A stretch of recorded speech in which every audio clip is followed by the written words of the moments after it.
하나님께서 아담에게 원하셨던 것은, 그리고 아담을 통한 모든 인류에게 원하셨던 것은 순종이었습니다. 하나님, 지음을 받은 존재가 지은 창조주 하나님께 전적으로 순종하는 삶. 그래서 하나님을 전적으로 신뢰하고 전적으로 의지할 수 있도록 하기 위해서 사람을 지으신 것입니다. 하나님 그분이 사람을 지으셨을 때 그 분명한 목적은 하나님을 온전히 바라보고 하나님 그분을 온전히 예배하며 하나님 그분만을 온전히 기뻐하는 그 관계를 위해서 하나님이 사람을 지으신 것입니다. 사람의 전 인격적 요소가 자유의지와 함께 하나님을 더욱더 사랑하고 의지할 수 있는 기회가 바로 창조였습니다. 지음을 받은 존재의 최고의 영예는 주 나의 하나님을 마음과 정성과 뜻과 목숨과 힘을 다해 사랑할 수 있는 것. 모든 관심과 초점이 하나님을 사랑하며 그분만을 따르기로 작정하고 그 하나님의 은혜의 길을 기울이고 그분의 음성 앞에 순종할 수 있음이 기쁨이 되고 그분이 나에게 무엇이든 말씀할 수 있음이 그 영적인 소통과 그 교통의 관계가 행복이 되는, 어떤 일이 어떻게 펼쳐지며 어떤 능력이 필요하며 어떤 역사가 나타날지 오히려 나는 하나님이 내 앞서 걸어갔을 것이니 기대가 되고 그 하나님을 더욱더 사모하게 되는 것. 그래서 일이 되면 될수록, 역사가 나타나면 날수록 나의 모든 전 인격적 구조는, 정말 나에게 속한 모든 것들은 하나님을 더욱 사랑하고 그분을 더욱 기뻐할 수 있는 것, 이것이 지음을 받은 존재의 최고의 영예가 되는 것입니다. 그래서 주님이 이것을 율법의 최고의 강령이다, 모든 법의 최고의 법이다, 주 너의 하나님을 사랑하고 그 하나님 마음과 정성과 뜻과 힘과 목숨을 다하여 그분만을 기억할 수 있는 것. 마태복음 22장 36절에 38절 말씀 함께 선포합니다. 선생님, 율법 중에서 어느 계명이 크니까? 예수께서 이르시되 내 마음을 다하고 목숨을 다하고 뜻을 다하여 주 너의 하나님을 사랑하라 하셨으니 이것이 크고 첫째 되는 계명이요. 자발적인 선택으로 죄를 지을 것이 아니라 자발적인 선택으로 하나님을 따르고 섬기고 하나님의 말씀을 지키는 것이 타락전 인간에게 주어진 최고의 은혜이자 사명이었던 것입니다. 그런데 안타까운 것은 그 사람이 의도적으로 자발적으로 하나님을 거절해 버렸다는 것입니다. 자발적으로 자진해서 순종하는 마음으로, 그래서 하나님이 무엇이든 말씀하셨을 때에 그 믿음의 세계가, 창조되어진 그 다음에 그 하나님과의 동행을 통한 그 세계가 어떻게 펼쳐질까를 기대하면서, 그래서 하나님의 그 더 큰 은혜와 능력이 하나님을 사랑할 그 기회가 된다는 걸 기억하고 자신에게 부여된 이 창조된 피조물로서의 그 위치, 하나님 나에게 무엇을 주셨고 그래서 그에 대한 나의 삶의 책임은 무엇이며, 그러나 피조물, 즉 연약함과 한계를 가지고 있는 피조물로서의 약점, 하나님 없이는 살아갈 수 없다는 것을 늘 인정하는 삶, 그것을 통해 하나님을 온전히 예배할 수 있는, 그것이 바로 창조된 피조물들의 최고의 영예였는데 자발적으로 의도적으로 그 하나님을 거절하고 말았습니다. 그렇다면 성경이 말하는 이 죄는 무엇일까요? 세 가지 표현으로 한번 정리해 보았는데, 첫 번째는 하나님을 온전히 사랑하지 않는 것입니다. 하나님을 온전히 사랑하지 않는 것. 내가 지금 하나님을 온전히 사랑하지 않는다는 말은 지금 다른 걸 사랑하고 있다는 얘기죠. 내 시간이 하나님께 온전히 드려지지 못하고 있다는 얘기는 뭡니까? 다른 데서 이미 시간이 쓰여지고 있다는 것이죠. 두 번째는 하나님 말씀에 순종하지 않는 것. 하나님 나에게 무엇을 말씀하시든지 그 말씀을 듣고 순종하는 것이 은혜인데 우린 심지어 그 말씀조차 잘 들리지 않는 상태에서 머물고 살고 있을 수 있다는 겁니다. 하나님 말씀에 온전히 순종할 수 있도록 우리를 이렇게 지으셨는데, 하나님 말씀을 온전히 이제 순종하지 못할 뿐만 아니라 그 말씀이 이제 관심조차 없는 상태가 되어버려 있다는 겁니다. 그게 바로 죄죠. 들어야 될 음성을 듣지 못하는 것도 죄입니다. 세 번째는 하나님께 어울리지 않는 모든 것. 하나님께 어울리지 않는 모든 것. 예수를 피로 값주고 나를 사셨으니 내 삶은, 내 생명은, 내 시간은 하나님의 것인데, 나의 삶 가운데 그 시간 안에 하나님께 어울리지 않는 모든 것들은 결국 죄일 수밖에 없습니다. 그래서 조직신학자 웨인 구르뎀은 이렇게 표현했습니다. 죄는 행동과 태도와 본성에 있어서 하나님의 도덕적인 법에 일치하지 못한 것이다. 이 죄는 하나님과 그의 도덕적인 법과의 관계로 정의되었다. 이 죄는 도적질이나 거짓말, 살인과 같은 개인적인 행동만을 의미하는 것이 아니라 하나님께서 우리에게 요구하시는 태도에 역행하는 태도까지도 내포한다. 따라야 될 길을 따르지 않는 것, 들어야 될 음성을 듣지 못하는 것, 순종하며 하나님 영광을 봐야 될 그 길을 놓치는 것,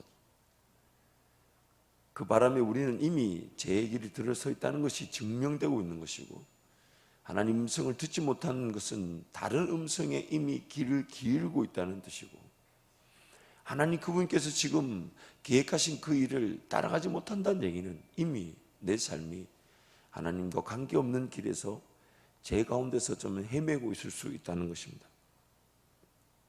그 죄라는 것은 단순히 겉으로 드러나는 행동적 혹은 우리의 윤리적 차원에서의 죄만 의미하는 것이 아닙니다.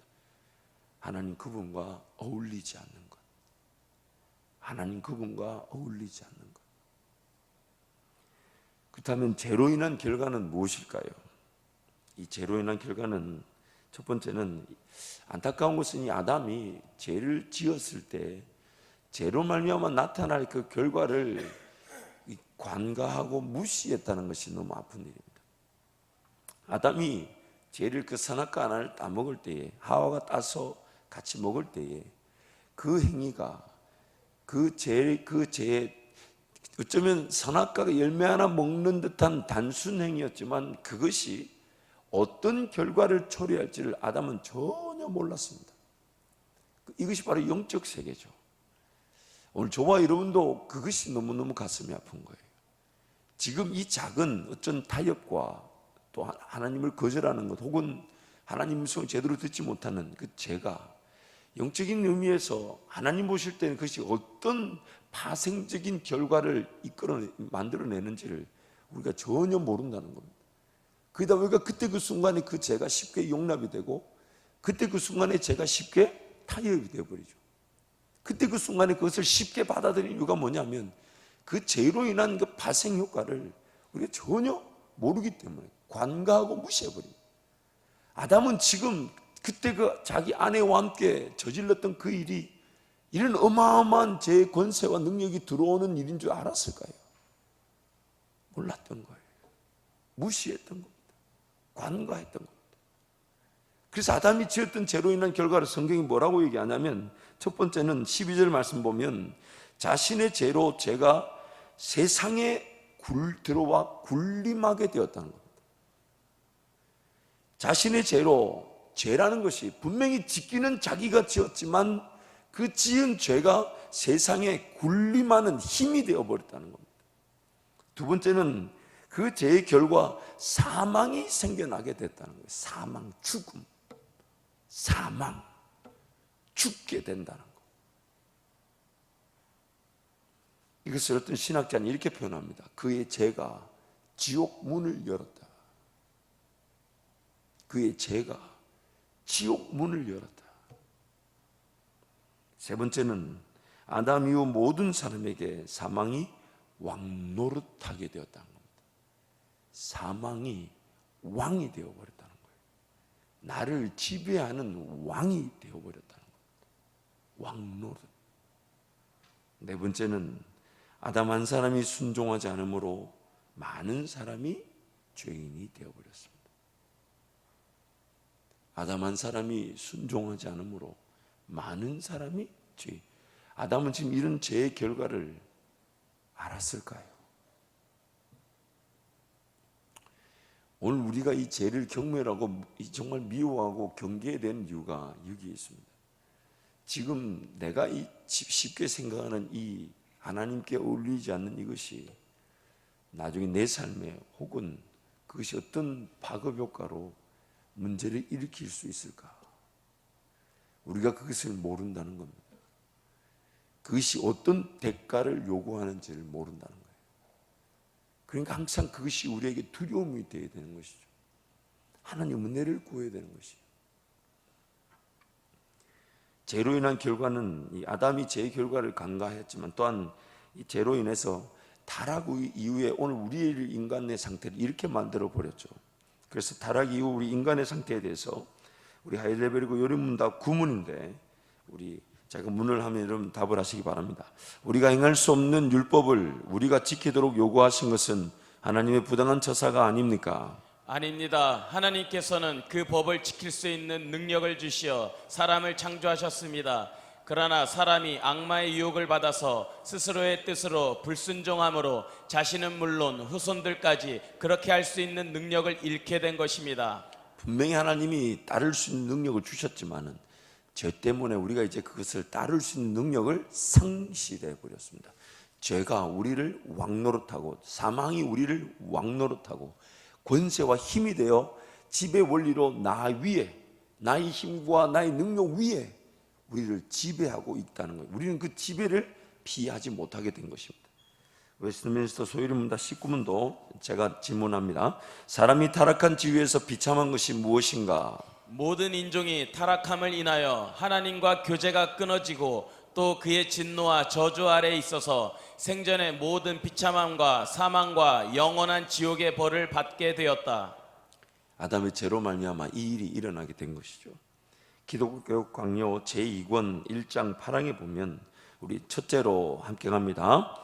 우리의 본성은 철저하게 타락하고 부패하였으며 이 때문에 우리는 의와 결백과 순결 외에는 어느 것도 용납하시지 않는 하나님께 당연한 정죄를 받고 있다. 그리고 이것은 다른 사람의 범행으로 인하여 받는 책임이 아니다. 우리가 아담의 죄로 인하여 하나님의 심판을 받게 되었다고 하는 것은 죄 없고 책임 없는 우리가 아담의 죄에 대한 책임을 진다는 뜻이 아니라 그의 범죄로 인하여 우리가 그 저주에 함께 말려들었기 때문에 그가 우리에게 죄책이 있게 만들었다는 뜻으로 해석해야 하는 것이다. 둘째로 이 부패는 우리 안에서 없어지지 않고 계속적으로 새로운 열매, 이미 앞에서 언급된 육의 일을 하는 일을 맺는데 이는 마치 뜨거운 용광로에서 불꽃과 불똥이 튀어나오며 샘에서 끊임없이 물이 솟는 것과 같다. 이것은 우리의 본성은 선이 결핍되어 있을 뿐만 아니라 결코 그냥 있도록 놔두지 않는 각종 악을 생산할 능력이 풍부하기 때문이다. 이런 표현이 너무너무 가슴이 아프지만 쓸모없기만 한 것이 아니라 문제까지 만들어내는 상태. 원래 이렇게 지어서 그 목적대로 쓰여지지 못할 뿐만 아니라 엉뚱한 문제와 아픔과 어려움을 만들어내는 상태. 그 상태가 바로 타락한 우리의 상태라는 겁니다. 따라야 될 길을 따르지 않는 것만 문제가 아니라 엉뚱한 길을 가면서 죄를 만들어내고 문제를 만들어내고 어려움을 만들어내고 아픔을 만들어내고 끊임없는 하나님께 대한 거절과 배반, 배신, 하나님을 기억하지 않는 걸 계속 만들어낸다는 거예요. 선을 행할 능력이 없는 수준뿐만 아니라 악을 만들어낸다는 겁니다. 악을. 내 안에 그 악이 계속해서 나온다는 겁니다. 그래서 라은성 교수님의 이것이 개혁신앙이나에서는 이렇게 말합니다. 원죄는 영의 기능들의 부패라고 말할 수 있습니다. 오성, 이성, 지성, 희구, 심지어 의지 전체가 부패했습니다. 우리의 모든 애정은 불결합니다. 그 기능을 제대로 발휘하여 하나님의 선하심을 향할 수도 행할 수도 없습니다. 우리의 본성으론 결코 하나님의 오의성과 의지에 순종치 않습니다. 그리스도의 은혜가 아니면 결코 순종할 수 없습니다. 그래서 웨스트민스터 신앙고백 13장 2항인데요. 함께 갑니다. 성화는 전인격적으로 이루어지나 이 세상에서는 완전히 이루어지지 않는다. 사람의 모든 부분에 아직도 부패의 잔재가 남아있다. 그것으로부터 계속적이며 화해할 수 없는 싸움이 일어나서 육신의 소욕은 성령을 대항하고 성령은 육신에 대항하신다. 안타까운 얘기를 하나 하겠습니다. 우리 아담 시대에는 그래도 뭔가 이 하나님을 따를 것과 또한 죄를 거절할 수 있는 그 분명한 능력을 하나님이 주셨는데, 아담 이후 지금 이 시대 저와 여러분은 하나님을 따르지 않는, 하나님을 따를 만한 능력이 없을 뿐만 아니라 이렇게 방금 읽었던 대로 향하지도 행하지도 못하는, 무엇이 옳은지를 알지도 깨닫지도 행하지도 못하는. 그런데 안타까운 것은 엉뚱한 곳에 사로잡혀 그것을 헤어나올 힘이 없더라는 거예요. 아담 시대에는 두 개의 길이 선택의 요건으로 있었다고 한다면, 오늘 우리에게는 한 가지 길밖에 없어요. 아담은 죄를 지을 위기 속에서 하나님을 선택할 기회를 가지고 있었다고 한다면, 우리는 한 가지 길밖에 없어요. 그게 뭐냐면 사망의 길밖에 없습니다. 가만히 내버려두면 두 개의 길을 선택을 가지고 있는, 선택할 수 있는 기회에 있는 자리에 있는 것이 아니라, 가만히 내버려두면 뭐 하는 자리에 가 있다고요? 죄 짓는 자리, 사망의 길에 가 있는 겁니다. 그래서 그 사망의 길에 빠져 있기 때문에 오늘 우리가 하나님의 말씀을 의도적으로 깨닫고 붙잡지 않으면, 그래서 하나님을 따라가지 않으면 다른 길이 존재하지 않는 겁니다. 선택사항이 없어요. 아담 때는 그래도 하나님을 따를, 죄를 이길 기회와 하나님을 따를 기회를, 그래서 아담이 죄를 거절하면서 하나님을 따를 수 있는 그런 선택의 기로가 있었다면, 오늘 우리는 그렇지 않아요. 우리는 한 길밖에 없습니다. 죄로 말미암아 타락하여 죽어지는 줄도 모르고 죽어가는 그 길.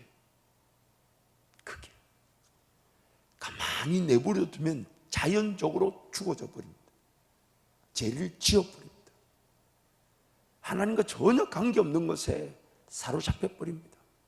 그게 하나님인 줄 알고 심지어 붙들고 살아갑니다. 그래서 성령 하나님의 그 은혜를 구하고 예수 이름으로 날마다 하나님을 바라보지 않으면 자연스럽게 우리는 그 죄 짓는 길을 가버립니다. 피할 수가 없어요. 절대로 피할 수가 없어요. 죄와 사망의 그 법을 절대로 우리 힘으로 이기지 못합니다. 심지어 로마서 7장에 가보면, 제가 오늘 말씀이 좀 길어져서 이 부분을 넣지는 않았지만, 로마서 7장에 보면요, 사도 바울이 그 죄의 힘에 대해서 어떻게까지 얘기하냐면, 첫 번째는 죄는 몰라서 짓는다, 초기 단계죠. 두 번째, 죄를 알고 짓는다, 알고 짓는다. 세 번째는 어떤 단계냐면요, 죄를, 와, 저런 것도 죄를, 저런 사람이 세상에 저런 죄를 짓네, 야, 어떻게 사람이 저럴 수가 있냐라고 말했던 그 죄가 계명이 되고 기회를 타서 나에게 범죄를 일으킨다는 거예요.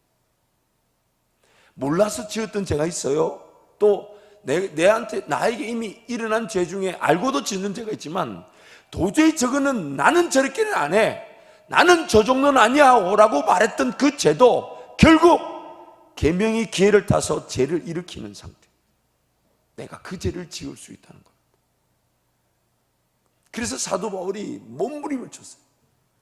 그 죄와 싸워 이기려고. 근데 나중에 보니까 사도 바울이 뭐라고 얘기하냐면, 싸우면 싸울수록 100% 진다는 겁니다. 죄와 싸우면 싸울수록 100% 진다는 거예요.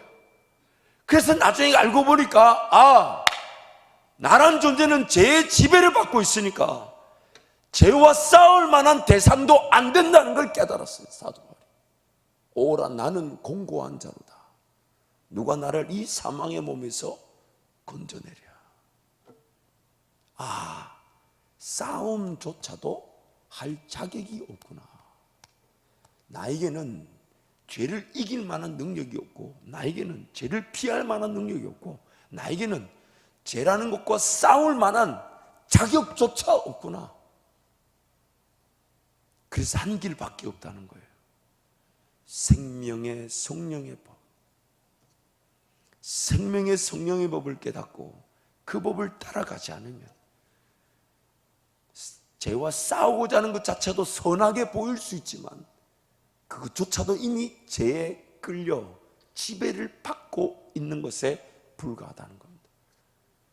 분명히 하지 말아야 되는 걸 알고 안 해야 되는 걸 알지만 그것이 나에게 그런 능력이 없다는 거예요. 그래서 싸울 만한 자격조차 없다는 겁니다, 우리는. 그래서 싸움이 일어난다는 얘기는 이미 제 지배 아래 헤매고 있다는 뜻이에요. 성령 하나님의 인도하심이 아니면 정말 내 머릿속에는 도저히 예측할 수 없는, 떠오르지 않는 그는 어떤 길을 어떻게 인도할지 모르는 그 성령 하나님의 인도하심이 아니면 우리는 그 제 권세 아래에서 빠져나올 방법이 없다는 것입니다. 그래서 오늘 우리는 본질상 진노의 자녀였습니다. 주고 마땅한 자들이었고 결코 그 죄의 권세 아래에서 빠져나올 수 없는 자들. 그래서 에베소서 2장 3절 말씀 우리 함께 갑니다. 전에는 우리도 다 그 가운데서 우리 육체의 욕심을 따라 지내며 육체와 마음에 원하는 것을 하여 다른 일들과 같이 본질상 진노의 자녀였더니. 마지막으로, 그런데 왜 아담의 죄가 나의 죄가 되는 것일까? 왜 아담의 죄가 나의 죄가 되는가? 성경은 오늘 본문 12절 19절에서 이렇게 말합니다. 첫 번째는 아담은 인류의 대표자이기 때문입니다. 아담의 죄가 나의 죄가 되는 이유는 아담은 오늘 12절과 19절에 보면 인류의 대표자이기 때문입니다. 두 번째는 아담의 죄가 내 죄가 되는 이유는 아담의 죄로 인한 결과, 즉 죽음이 우리에게 적용되기 때문입니다.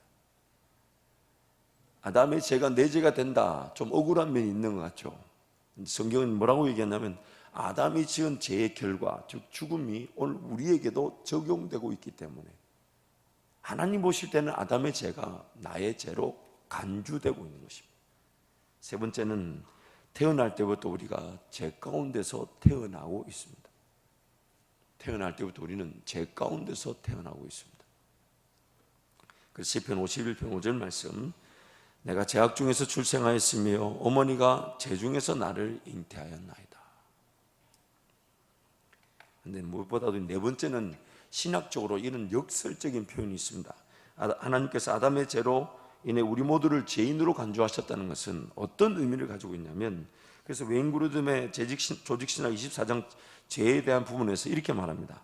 만일 그리스도가 우리를 대표하는 것이 불공평하다고 생각한다면 그리스도께서 우리를 대표해서 그의 의를 우리에게 전가시키는 것도 불공평하다고 생각해야 한다는 사실을 지적하는 것이다. 우리의 최초의 대표인 아담은 범죄했다. 그리고 하나님께서는 우리를 죄인으로 간주하셨다. 그러나 그를 믿는 모든 자들을 대표하시는 그리스도는 하나님께 온전히 순종하셨다. 그리고 하나님은 우리를 의롭다고 간주하셨다. 만약 아담의 죄가 우리의 죄로 간주가 되지 않는다면 예수 그리스도의 그 순종, 예수 그리스도가 지불하신 그 죽음의 대가는 나의 것으로 간주될 수가 없다는 것이죠. 그래서 지금 하나님은 아담의 죄가 나의 죄라고 보시면서, 그래서 그것을 어떻게 처리하셨냐면 예수 그리스도의 순종과 그 죽음이라는 대가를 나에게 전가, 즉 나에게 적용시키셔서 나의 죽음으로 간주해 주셨다는 것입니다. 그래서 오늘 우리가 예수 그리스도의 그 구원의 능력으로 구원을 얻고 그 아담의 죄로부터 해방되게 된 것이죠. 결론적으로 타락 후 인간의 상태는 모든 사람은 타락하였으며 타락한 본성을 지닌 죄인들은 하나님 앞에서 선한 것이 하나도 없다는 것. 두 번째는 타락하여 죄인이 된 자들은 하나님께서 원하시는 그 어떤 것도 행할 능력이 없다는 것입니다. 오늘 우리는 이 타락한 본성의 지배를 가지고 있는 이 상태에 머물러 있습니다. 그래서 방금 우리가 읽었던 내용대로, 살펴봤던 내용대로 가만히 내버려 두면 하나님을 위해 살고자 하는 마음, 향할 수도 없거니와 또한 행할 능력도 없습니다. 참 재미있는 표현이 있어요. 이 조직신학이라는 것은요, 왜 조직신학이라고 그러냐면 하나님의 말씀을 조직적으로 본다 그래서 조직신학이라고 그래요. 뭐 다른 뜻이 있는 게 아니에요. 그래서 영어로 시스테매틱 디알로지라고 그러는데 이게 하나의 틀을 갖추어 두고 하나님 말씀 좀 더 일관성과 통일성의 내용을 틀을 가지고 보면 쉽게 볼 수가 있기 때문에 그래서 조직신학이라고 그러는데 좀 지나친 면이 없지 않아도 있어요. 이렇게 보면 너무 깊게 이렇게까지 해석할 필요가 있겠나. 나중에 뭐 기회가 되면 좀 지나친 해석들은 제가 소개할 기회가 있겠지만 근데 이 내용을 자세히 보면 참 재밌는 내용들이 많아요.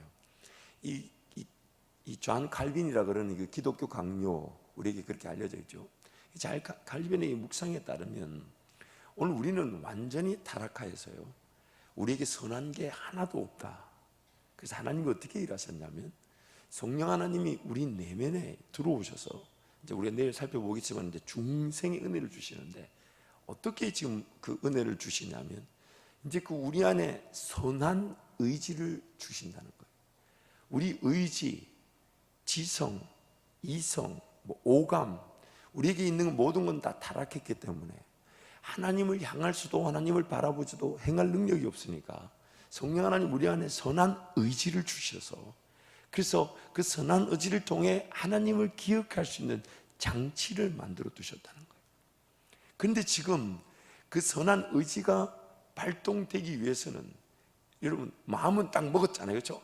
내일부터 새벽기도 가야지. 근데 그 다음날 새벽기도 갔을까요? 못 갔을까요? 갔을까요? 못 갔을까요? 물론 우리는 다 이렇게 그 과정을 거쳐서 이렇게 나와 있습니다만 의지는 분명히 발동했지만 뭐가 따라주질 않는 겁니까? 우리 주님이 그걸 기가 막히게 표현했어요. 마음은 원이로되 육신이 약하다. 안 따라주는 거예요. 뭐가 안 따라주냐면 몸이 안 따라주고 분명히 선한 의지는 성령이 내 안에 계시니까 그게 발동이 됐어요. 따라가야 되겠다. 순종해야 되겠다. 봉사해야 되겠다. 헌신해야 되겠다. 의지는 발동되지만 그 의지가 발동되는 것으로만 안 되더라는 거예요. 이성이나 혹은 지성, 특히 이 감정에 휩싸여서 그 의지적 행동을 저버리고 말더라는 것이죠. 그 인디안들의 인디안들 속에 있는 그 내용들, 인디안들의 그 문화 속에는 뭐가 있냐면 이 할아버지가 이제 손주들에게 어떤 자신의 내면을 이 인디안들은 그 영적인 면이 굉장히 좀 탁월하죠. 물론 그 영적인 면이 탁월하다고 해서 그것으로 구원을 얻을 수 있는 건 아닙니다만 그러나 영적인 면이 굉장히 그래서 이름을 지을 때도 그들은 뭐 구름 위로 날아가는 바람 뭐 이렇게 이름을 짓기도 하고 막 그러잖아요. 근데 뭐 늑대와 춤을 뭐 그런 거 여러분 기억나시죠? 옛날에 영화에 있었잖아요. 근데 이제 이 할아버지들이 이 손주들한테 이제 그 내면을 볼 수 있는 걸 이제 가리키는데 그 내용 중에 하나가 뭐냐면 이제 그 손주한테 가리키는 거죠. 우리 내면에는 선한 늑대와 악한 늑대 두 마리가 있단다. 그래서 늘 선한 늑대와 악한 늑대가 싸운단다. 그러니까 이제 손주가 물어요. 아니 할아버지 그러면 어느 게 이겨요? 선한 게 이겨야 될 텐데 어느 게 이겨요? 라고 물으니까 할아버지가 이제 손주에게 말하기를 네가 먹이를 많이 준 쪽이 이긴다.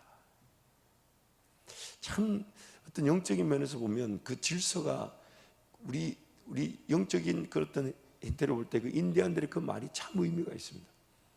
오늘 내 삶의 그런 이 가치를 볼 때 어디 쪽이 더 강한가? 어디 쪽이 더 강한가?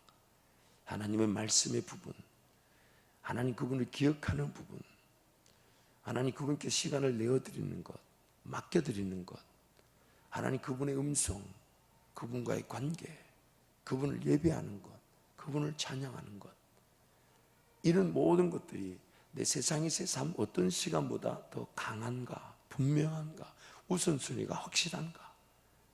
만약 그것이 강하지 않으면 내 내면에 이미 자리 잡고 있는 제 본성, 타락한 본성, 제 권세, 그 능력, 사망의 힘, 끝까지 하나님을 거절하게 만드는 그 능력을 이길 수가 없다는 것이죠. 그래서 오늘 우리는 지금 이런 타락한 본성의 상태에서 끊임없이 하나님이 필요하고 하나님께 은혜를 구하지 않으면 결코 우리는 이 땅의 삶을 자유할 수가 없습니다. 자유가 할 수 없어요. 저라는 것이 얼마나 무서우면 내가 짓고 있는데도 죄인 줄 모릅니다. 내가 하나님을 떠나 있는데도 떠나 있는 줄 모릅니다. 내가 옳다고 여기는 그것이 우상인데도 우상인 줄 모르고 하나님과 전혀 관계없는 세상살이임에도 내가 이걸 통해 하나님께 영광을 올려드리겠지 착각하면서 그거 붙들고 평생 살아갈 수가 있습니다. 죄라는 것이 그렇게 무섭습니다. 그래서 오늘 우리는 항상 잊지 말아요.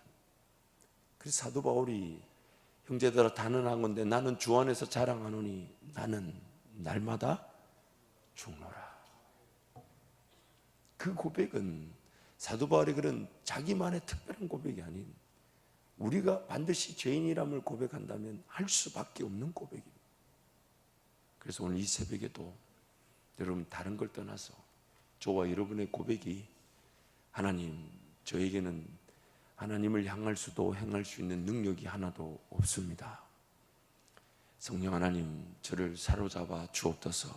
성령 하나님, 저에게 은혜를 베풀어 주옵소서. 행여나 제가 제 가운데 헤매고 있다면 그것을 발견하게 도와주십시오.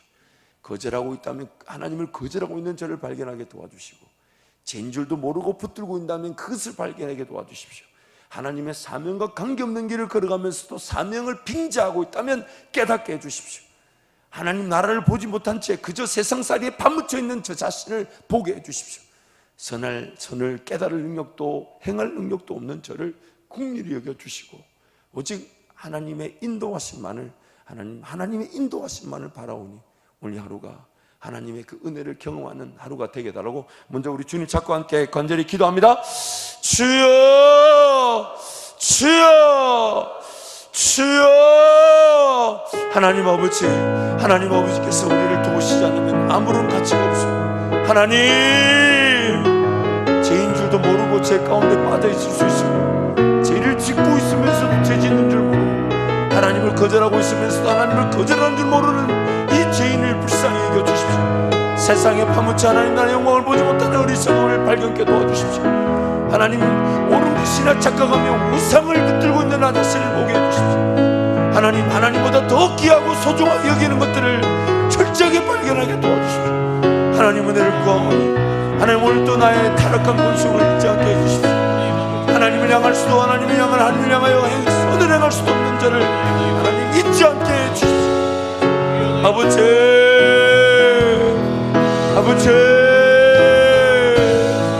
하나님, 오늘 하루도 철저하게 깨어있어 하나님의 뜻에 길을 기울이며 하나님과 함께 동행하며 살아가게 하시고 하나님의 영광을 구하며 살게 하여 주시고 아버지 하나님만이 우리를 새롭게 하시고 하나님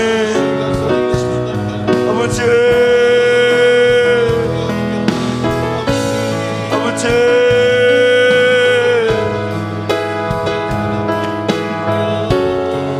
하나님, 우리를 새롭게 하시는 분이 오직 하나님께만 있으니 하나님 도와주십시오.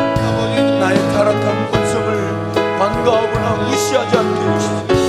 하나님, 어떤 죄의 지배와 권세로 사로잡혀 있는지를 잊지 않게 해주십시오. 날마다 깨어있을 수밖에 없는 것이 하나님의 능력과 관계없는 자리에서 하나님을 저버리며 살아갈 수 있음을 알게 하여 주십시오. 엎드리게 하여 주십시오. 은혜를 구하게 하여 주십시오. 아버지, 오늘이 주의 뜻에 붙들게 하여 주옵소서.